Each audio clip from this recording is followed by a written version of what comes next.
I watched a number of the interviews you've given in promoting the book and the doc, and the only time that you seem to ever get a little uncomfortable is when people ask about how do you describe it in the book? Flipping the menu. Right. Yeah. The other side of the menu. Yeah. What about that has kind of still given you pause when people inquire about it? Because when people say sex with men, you immediately think of like butt sex. I mean, sorry to be graphic, but that's kind of like where the mind goes, right? Yeah. And it wasn't that. So I don't want to be like, okay, I did this thing, but that part of it didn't happen, but it didn't. You know what I'm saying? And so I don't know that matters, but that's the only part of it that I'm like, it wasn't full-fledged, man. It was that like you'll experiment with in college, you know? I never went to college, so. Was it the drugs that made you curious, or were you curious before the drugs and the drugs gave you the confidence? Yeah, that's a good question.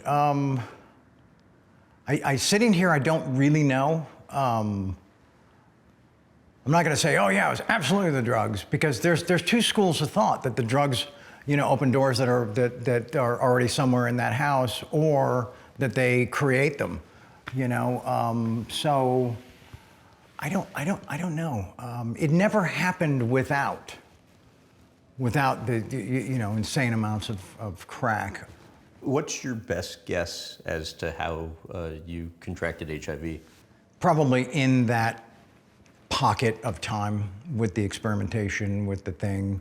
And I don't really ever say that in the book or the doc, but there's a reason in the book that it does fall into that, as far as the chronology goes, into that specific window, into that moment. And what gives you the confidence that it happened then? Because I didn't have it before that, and then found out I had it right after that. But never identified the person that you actually got it from? No. Did you ever try? No, because it's at that point, that much partying, trying to actually pin that on, and the only reason to do that would have been to just as a, just as like a responsible thing for others, right? I think the barge had moved far enough down the river at that point that it wasn't about that. It was about, let's get this thing under control, And describe the headaches that you started getting. I thought it was a brain tumor or spinal something or liver cancer or something terminal for sure, which is why I didn't want to go to the hospital. And I think I avoided it for like a day and a half, and finally just had to go. And Denise was helpful with that. She was helpful getting me there. But when you get the results, when you get the news, and you're like, oh, okay, all right, let's just take this in.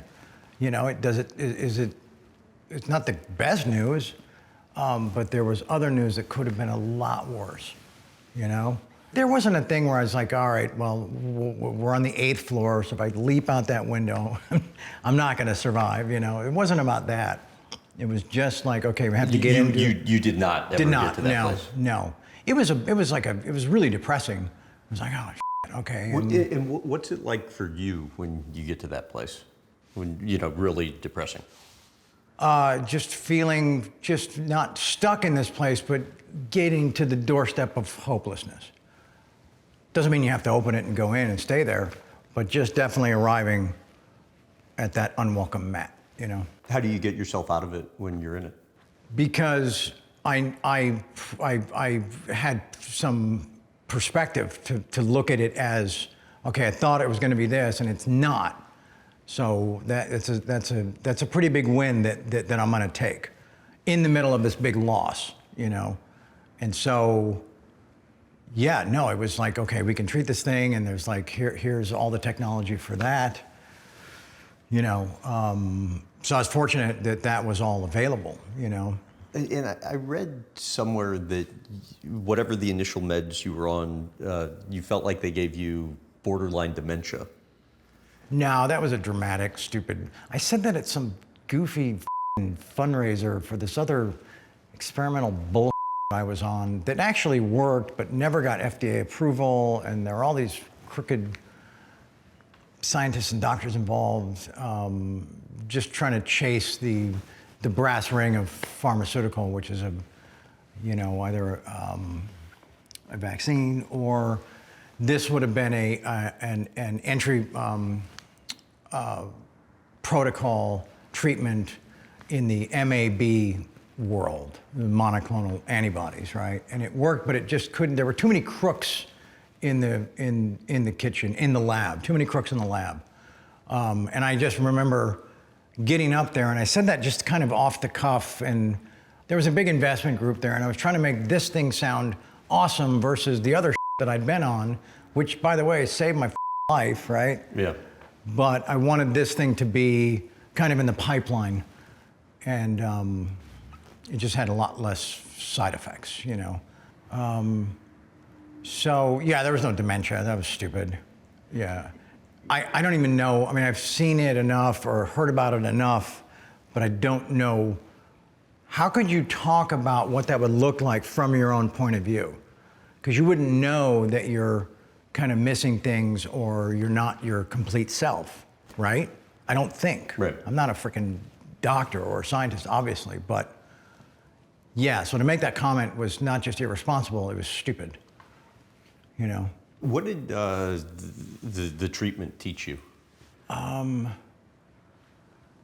Keeping it under wraps was a lot worse than just having it.